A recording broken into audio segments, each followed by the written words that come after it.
First and foremost, I want to give all praises, honor, and glory to Yahweh, Bahasham, Yahweh Shai, Bahasham, Recha Kodash. Double honors to the elders and the apostles of Great Millstone, and peace and blessings to the elect. And today we're going to go into the book of Philemon, the first chapter.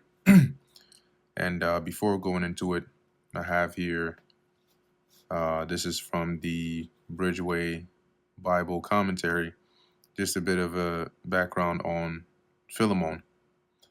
So it says here, Philemon lived at Colossae, or Colossus as it's otherwise pronounced, and was probably a convert of Paul and member of the Colossian church. Onesimus, which was mentioned in Paul's letter in Colossians, the 4th chapter, he mentioned that he would send Onesimus, I believe, with Tychicus back to, see the state of the church over there. So it says Onesimus was a slave of Philemon who had robbed his master and fled to Rome, where he had been converted under Paul's preaching. It is the only individual or private letter written by Paul and is written to tell Philemon of the conversion of Onesimus and to make a plea for him. Through the kindness shown Onesimus, we have revealed to us the great kindness of the apostle's heart.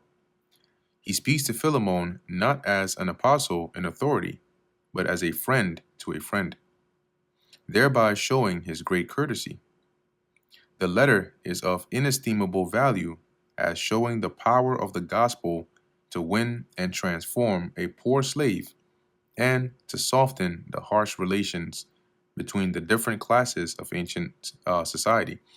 Yeah, because Philemon had, that was his slave, so he had authority over him, but through Yahweh Shai, there was a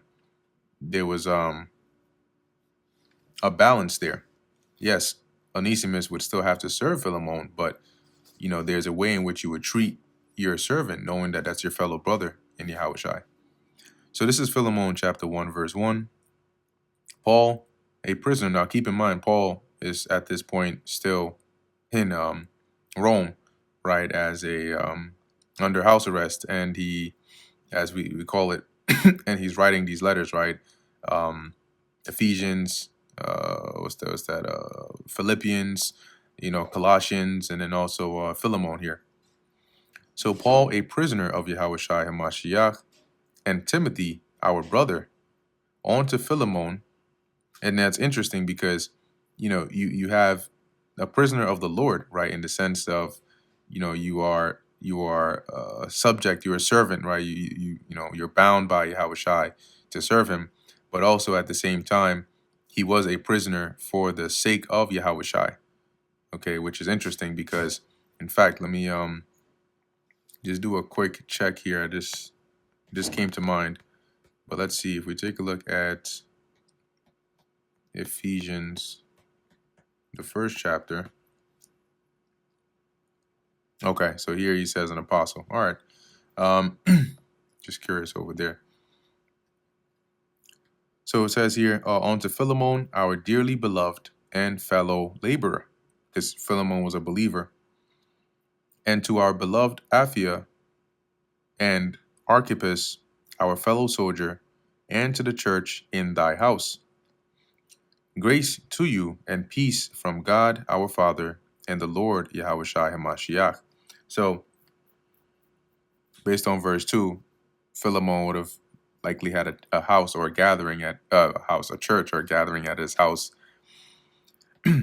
So Paul says here, I thank my God, making mention of thee always in my prayers, hearing of thy love and faith, which thou hast toward the Lord Yahweh Shai and toward all saints, that the communication of thy faith may become effectual by the acknowledging of every good thing which is in you in Yahweh Shai HaMashiach.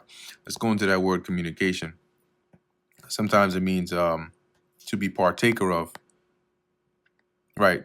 To fellowship, to share which one has in anything, participation, association, joint participation, So let's read this here in the NLT. And I am praying that you will put into action the generosity that comes from your faith as you understand and experience all the good things we have in Hamashiach. For we have great joy and consolation in thy love, because the bowels of the saints are refreshed by thee, brother. Bowels here, it's he's using it generally to refer to like the saints, right? But let's go into that word bowels. Because he's not now Paul is not like he's saying the lungs, right? The liver of the saints. But if today you would say like, yo, I saved his ass from the storm. You're not literally talking about or her ass. I saved her ass from the storm. She's lucky her ass got saved that day. You're not talking about her actual gluteus maximus or gluteus medius. You're not talking about her ass. You're talking about her, right? But it's a part of the figure of speech. So when Paul talks about their bowels were refreshed, it's kind of like saying they were refreshed, not like their smaller or larger intestine was refreshed. But he's just saying, we have great joy and comfort in your love, knowing how you have refreshed the saints. Wherefore, though I might be bold, or I might be much bold in Hamashiach, to enjoin thee that which is convenient, yet for love's sake I rather beseech thee. So even though I have the authority to basically like to command you to do that which is right in Yahushai, for the love that we have for you, I'd rather just ask you instead. Being such an one as Paul, the aged, an old man as me, and now also a prisoner of Yahushai HaMashiach.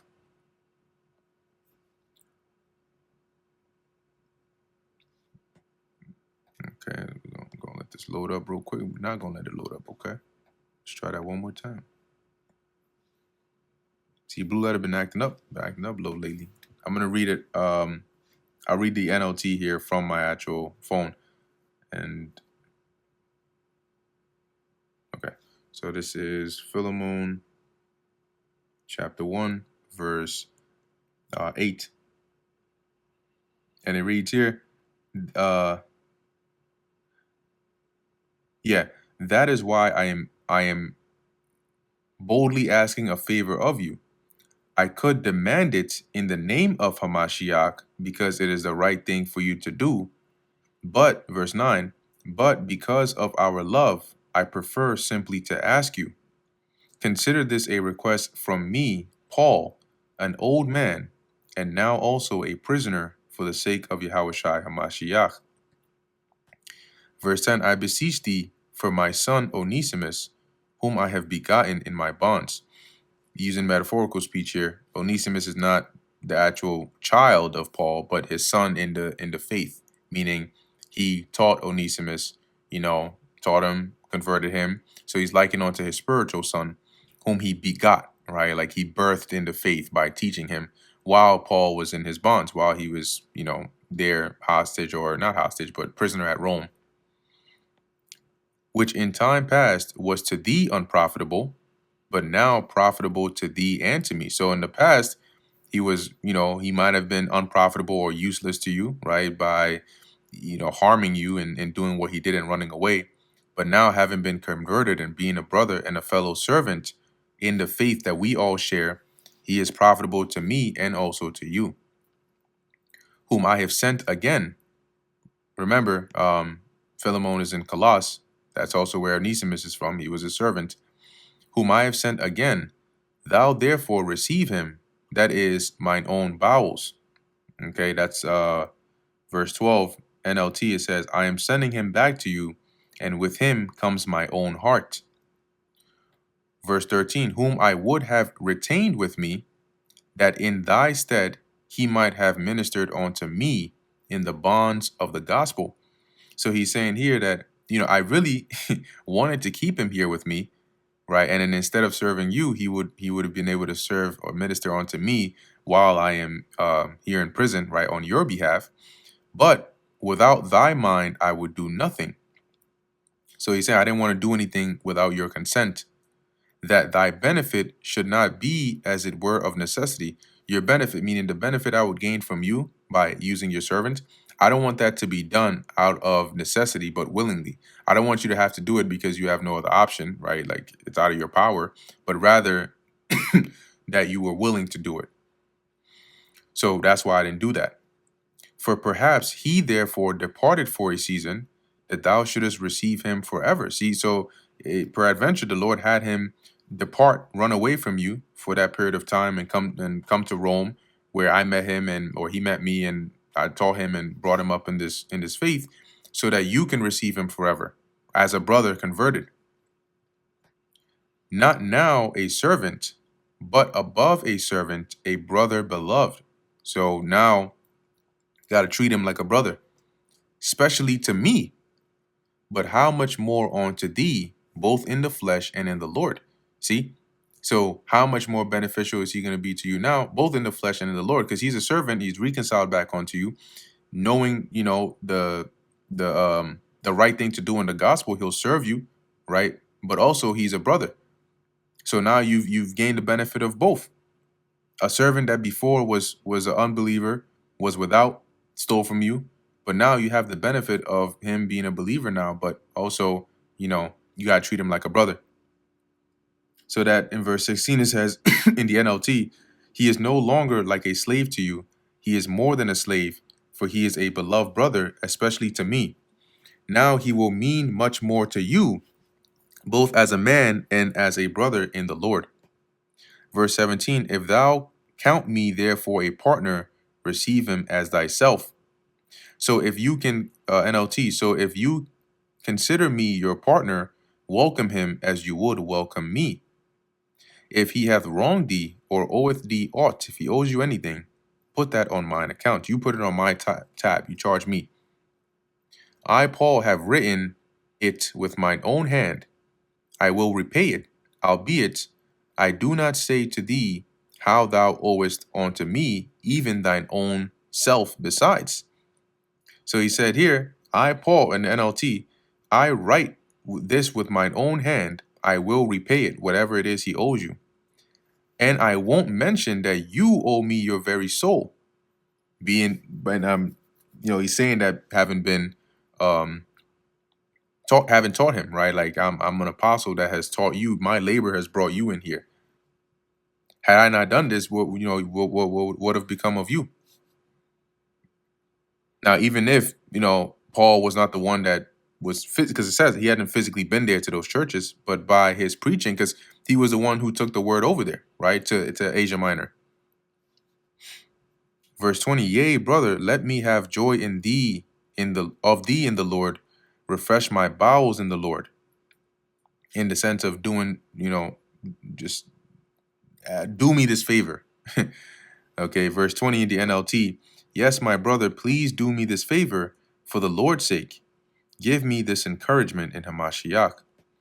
Verse 21, having confidence in thy obedience, I wrote unto thee, knowing that thou wilt also do more than I say. So he's saying, I wrote to you this way because I already have confidence in your obedience, right? That you'll do this and then more. But withal, prepare me a lodging, for I trust that through your prayers I shall be given unto you. NLT, one more thing. Please prepare a guest room for me, for I am hoping that God will answer your prayers and let me return to you soon.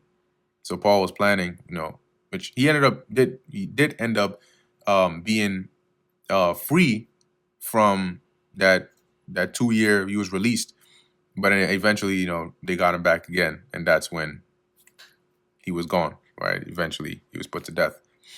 But as he says here, verse 23, there salute thee, Epaphras, my fellow prisoner in Hamashiach Yahushai, Marcus, which is Mark, Aristarchus, Demas, Lucas, which is Luke, my fellow laborers.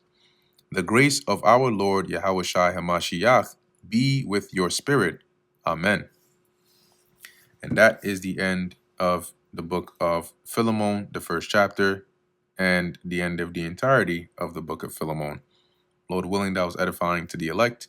In closing, I want to give all praises, honor, and glory to Yahweh, Bahasham, Yahweh Shai, Bahasham, Rachak Kodash.